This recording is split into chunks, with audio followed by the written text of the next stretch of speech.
El Colegio Experimental Paraguay-Brasil cuenta actualmente con una matrícula de 1.200 alumnos y se encuentran en la implementación de un proyecto de utilización de los recursos de la tecnología, de la información y la comunicación en la sala de clase. Hoy nos metemos a las aulas para descubrir cómo lo están utilizando y si verdaderamente esto es positivo para su proceso de formación educativa.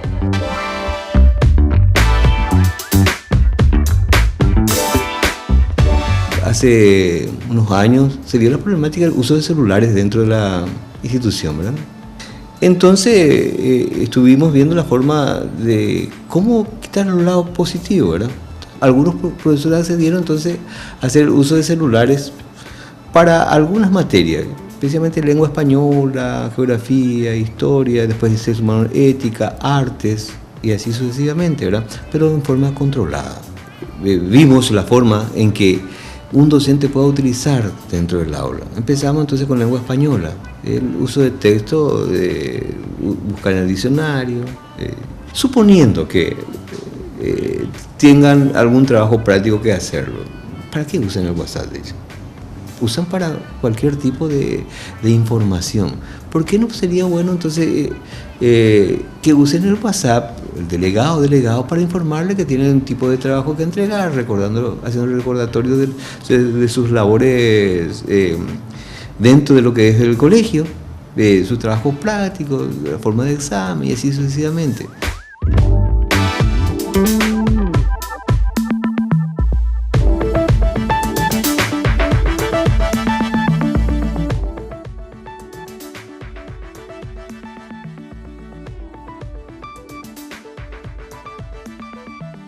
Diccionario de internet, la RAE, y entramos y vemos así las cosas. Castellano, por ejemplo, nosotros buscamos las palabras, significados, sinónimos y eso que nos pide la profesora, porque muchas veces nos olvidamos nuestro diccionario chiquitito y del celular no se olvidan nunca, ¿verdad? no.